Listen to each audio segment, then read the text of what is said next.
Hello, my name is Lorraine of D32 Business Network, and I'm really looking forward to deep diving with Natalie Lincoln today from Incredible People. How are you, Natalie?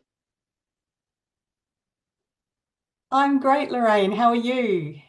Yes, I'm really well, thank you.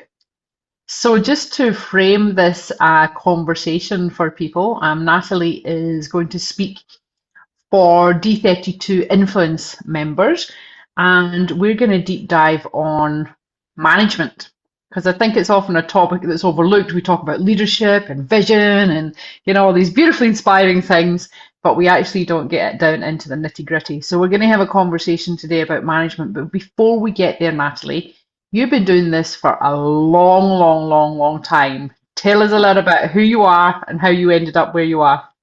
Oh, thanks, Lorraine. Well, yeah, you're making me feel old, but my business turns 18 this year. I can't believe it. So I'm coming of age finally. I have to celebrate with a drink or something, I think. But I started out when I first started as a coach, when I did my first coaching accreditation, I started working with all sorts of people. And by chance happened to work with a leader at one stage, a lady, local Perth small business owner who was having some trouble with staff turnover and her own work-life balance was just non-existent. And she came to me, and after working with me for a while, she realized that actually it was the way she was showing up that was impacting her work-life balance and the turnover and the things that were happening in her business. And that aha moment really changed things for her and for her staff who ended up staying and loving working with her because she was an awesome person, just wasn't leading very well.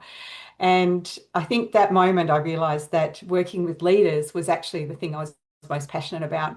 Not only did it make a difference to that particular person, but all of those people's experience of work improved as well. This lady went from being somebody who nobody wanted to work with to being someone who they loved their work and they are going to go home and be better parents and be better friends and be better for society. So it's this ripple effect, I think, that working with leaders has, or at least that's the way I see it. So I got really excited about working with leaders and I've been doing that ever since. Mm. How did you end up there, though? How did you end up that conversation? What did you do before that? Before that, I've been working in human resources and organizational Yeah. development most of my career in corporate, so in banking and aviation, and then in small business, and then in government. So I've got a really broad background. I've kind of worked everywhere. I've been a bridal shop owner, we've been a bakery owner. I haven't done candlestick making, but I've done Yeah. just about everything else, I think. I think it's really important just to give the listeners, a 360 of who you are. You didn't pop up one day and says, "Oh, I think I'll be a leadership coach." It No. was you were framed, you were molded into that before that opportunity came up. Absolutely. Yeah, absolutely. My undergraduate was in training and development. I fell into training and development and loved it. Ended up studying in that area and then layered on a postgrad in psychology and in human resources. And I've worked in all of those areas, not as a psych, I'm not registered psych, Yeah. but I did have aspirations of doing organizational psychology at one stage, but just never decided not to continue in that space. I was really happy working where I am. I have loved my career. I've had a great career and I am having a great career. Yeah. Be careful not to talk about it in the past tense. Yeah. Yeah, that's right. Not yet. Haven't won lotto yet, so I'm still Yeah. here. What I found interesting as well, because I heard you introduce, it was just a really short 10-minute presentation, I think maybe 2 months ago, 2 or 3 months ago. That's right. And what just really sparked my attention, and you probably think this is nothing, it's probably nothing in your whole resume, but I was just, and I don't know why I'd never thought about it before, but you're certified in management, right? Like and I guess that was just new to me. All the years I've been in business, and also previous in corporates, I've never actually considered having a certification in management. I'm sure many, Yeah. many people do it, but I just found that interesting that you're actually, Yeah. certified to manage and to teach Yeah. management. Well, that's you get to be a certified manager because you have many years of management experience. Yeah. And it is through the Institute of Management and Leaders, which is a global organisation based in the UK. And there's a representative division here in Australia. And I hadn't heard about it either, Lorraine. And I heard about this certified manager. I looked into it and I thought, gee, someone who's teaching leadership and management really it wouldn't hurt for me to be certified. So I went through the process, which is about demonstrating your relevant experience, recent and relevant, and at the right level of experience, and of course with a strong business ethics focus as well. I mean, we can't well, you can be a leader without ethics, but you're not going to get certification. So there was a lot that we had to go through and had to get testimonials and references from other people who know how I lead and manage. So it was quite a process, but actually really reinforcing because you don't stop and think about all the effort that you go to as a leader or as a manager to be better and to build something better for your team and for the organization that you work with.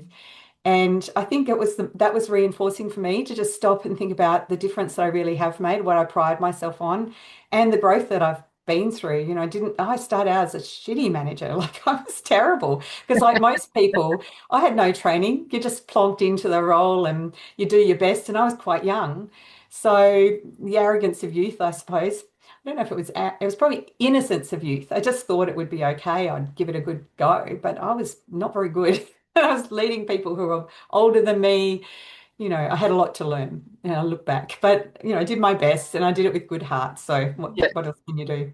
But I'm not sure that is only for the youth either, you know. It's like one of those things, particularly in small business. There is no training program, you know. There is no management skills. You're asking your neighbours if they know anyone who can come and work for you, you know. That's right. You Yeah, build up your team, you know, in the beginning through who do you know, and I met someone IGA and they're doing bookkeeping and can they come on? And we that's right. build a team like that, and we don't look at our management or our leadership until there's a flag, until there's a That's right. problem. And then That's even right. then, if you've not a leadership training, you're looking for the external to see what everybody else is doing wrong, or is it the Yeah. system, is it the process, and what is it that's wrong there?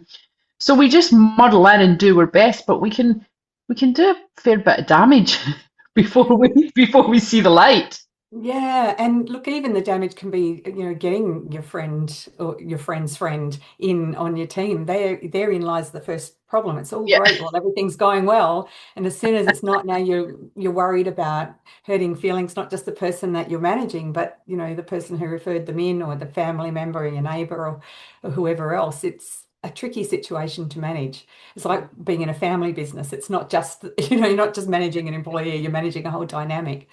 So it can be a very tricky thing. I agree. Just to learn on the job, learn from your mistakes, and try and improve as you go. I think that's how most people learn how to be good managers. And I do think there is a lack of management and leadership training available to small business. I know there's, AIM courses and other courses you can go on. They're quite pricey as well. And sometimes having someone out for 3 or 4 days, you don't have anyone to back up. So it's not really an easy thing for a lot of small business and small to medium business to do. So I guess that's a bit of a plug for me. That is something that I'm really trying to fill that gap as a leadership coach. Yeah, and I think we do because, you know, we start off employing that one or two, and then before you know it, we are the role we are now in is manager. We don't want to be a manager. We've landed in a managerial That's right. role, and then all of a sudden you have to start looking at it. And sometimes, and I love AIM, and I love some of the courses in there, but it's again this is maybe my perception. It's really great for corporates. Mm, You know, when you're putting through some. I guess small business owners, like me as a small business owner, I want to know it's very applicable to me in my situation. yeah, You that's know, very true.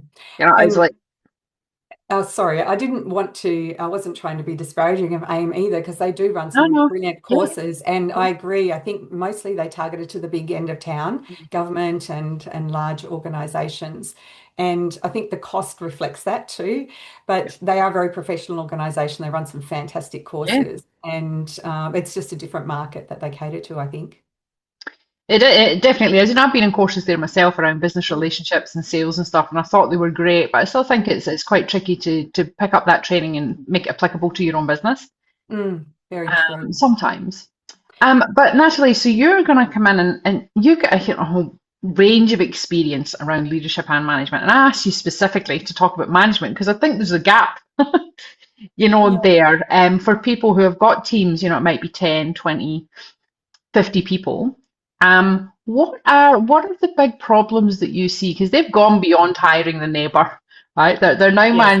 managing teams. So what are the big problems you see in management and Well, growing I a think team? yeah, that growing into it, I think that one of the problems that comes to mind is that it's all being carried around. The plan is all being carried around in the business owner or the leader's and the manager's head, and everybody else isn't 100% clear on what that plan is.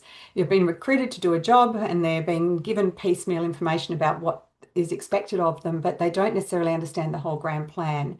And in doing that, you might have hired someone with great skills and really energizer bunny, motivation. But if that's not being pointed in the right direction, even if it's 5 degrees left of center, you're going to be spending a lot of time trying to haul them back. So I think being clear about what's expected, making sure people are clear about their job roles, the outcomes that are expected of them is really important and it needs to be embedded. So I think the key thing I'd like to get across here in terms of management is that it's best when you've got a bit of a structure around how you're going to do things. So it's about communication, it's about your planning, how you're communicating your planning, who you're involving, how you're delegating that work out, how you're following up, letting people know how they're going, all of those things. That's management 101. And it sounds like a lot, but you can set it up as a system. So it's just the way things happen around here. You have to teach yourself the system, and then if other people will follow it, and it'll be so appreciated because people just love clarity. We all want to do well at our job. Most people want to come to work to do a good enough job, at least to keep you off their back, right? And so, what is that standard? And then you make sure that they know what's expected and they'll do their best to do it. There's some exceptions, I'll give you that. But on the whole, all those years in HR and all those performance management discussions I've done. But on the whole, most people, I think, just want to come to work and do a good job. Some Mm, people want to really make a difference. We're really looking for those people to be in your business, but at the very least, we need the people who will just keep things turning over. And they just need clarity. So, number one, I think that's one key problem is a lack of clarity. But okay. then falling underneath that is that good delegation, good monitoring systems, being willing to give people feedback on what's going well and what's not going so well, Mm, having the confidence to do that without thinking you're going to break the relationship. Those are fundamental skills of being a good manager and a good leader. And I mm. know that I use the terms somewhat interchangeably, and the leadership purists out there will be listening and rolling their eyes at me. But to me, I think that good management underpins great leadership. You cannot be a great leader if you're disorganized, if your team doesn't know what's going on. You can show up well for them, but you're not going to be getting the outcomes that you need. So you do need the management skills behind it as well.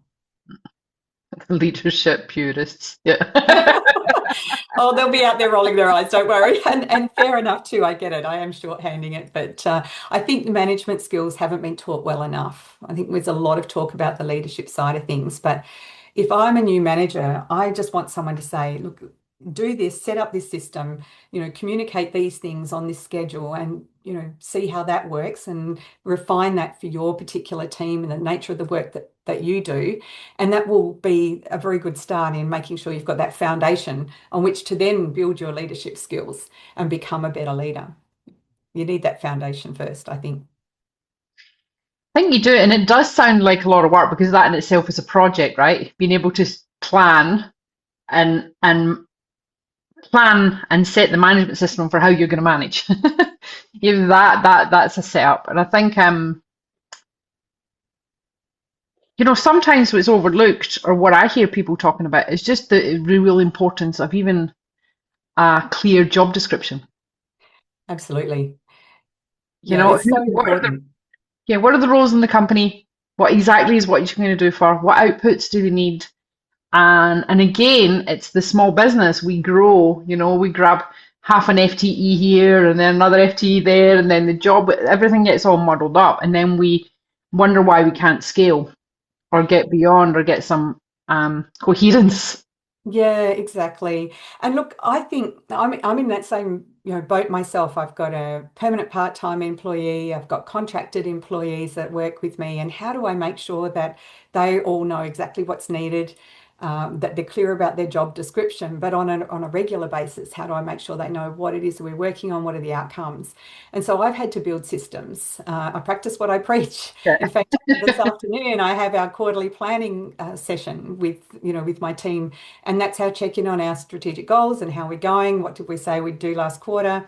What do we need to focus on the next quarter? Because there's always more. There's always a laundry list of things that we want Yeah. done and not enough people to do them. Yeah. And, I'm in that situation like a lot of small businesses that are growing is like, is it time now to put on another person? Yeah. Or should I keep doing more of it myself? Or can you take on any more?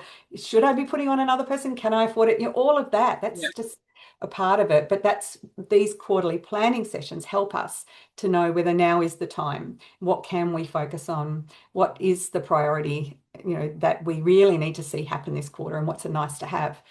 And I think that clarity, and coming back to the clarity bit, really helps me in leading the business and my team to work when I'm not looking at them, when I can't see them. They know what we're trying to achieve, and they will do their best to keep the wheels going in that direction. If they're not sure, they'll let me know. And of course, we've got check-in processes and things like that, weekly operational meetings, those sorts of things. Those rhythms are the things that make management work. And I think there's still too many small businesses that are very ad hoc about those sort of simple systems. And I think that's to their detriment, because it means that the invisible load stays with the leader, the business owner, and it's not able to be shared with other people. Mhm. So I like sharing what I'm trying to achieve and then finding people who are motivated to help me achieve it, so that, I'm not the only one passionate about this business, that there's other people who really want it to succeed as well, really pushing for it and coming up with ideas. And that's what happens when you bring them into that whole planning process, I think it's really in my important. I experience. think being sorry, what was that last part?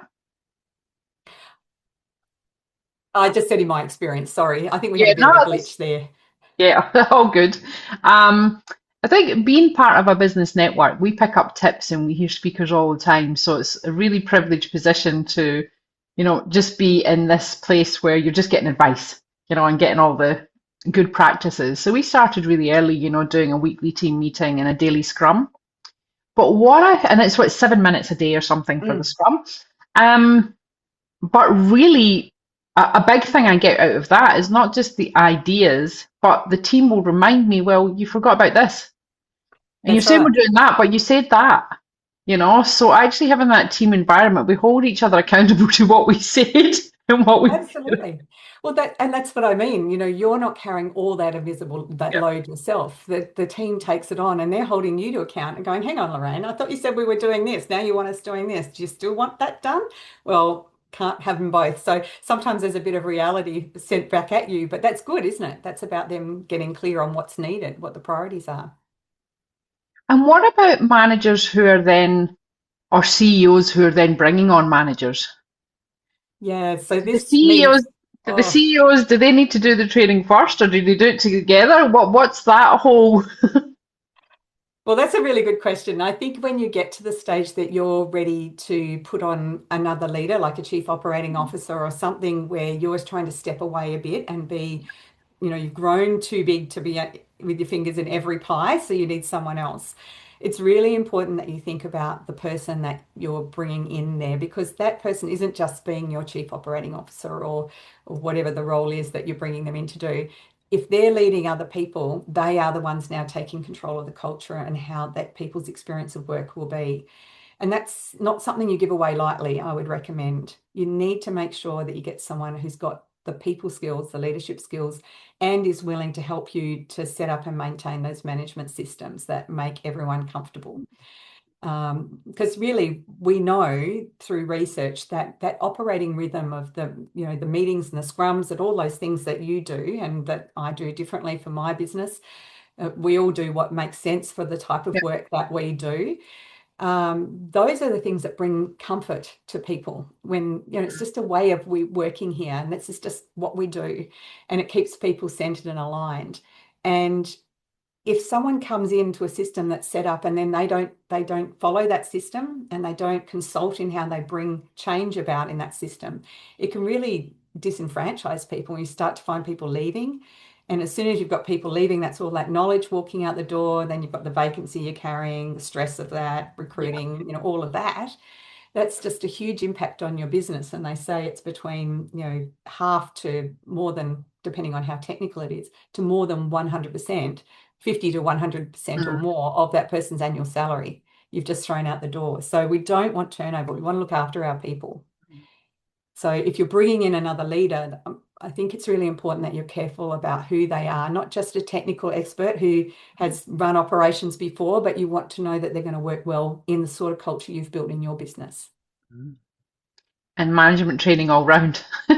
Or managing the manager, leading the leaders training for the CEOs. Yeah.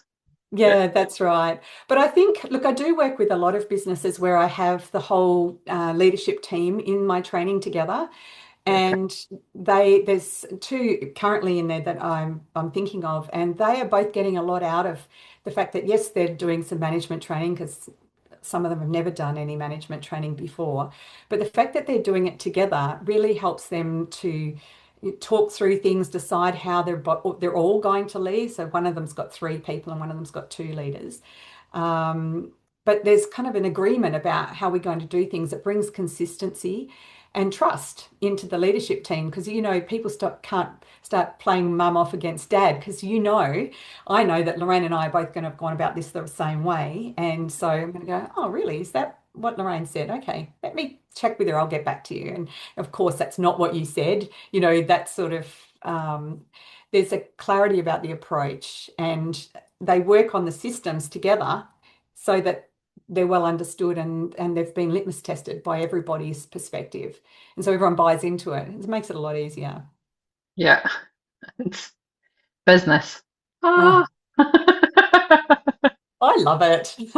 Yeah, well, you wouldn't be doing anything else, right? It takes a certain type of person who wants to step in. Yeah.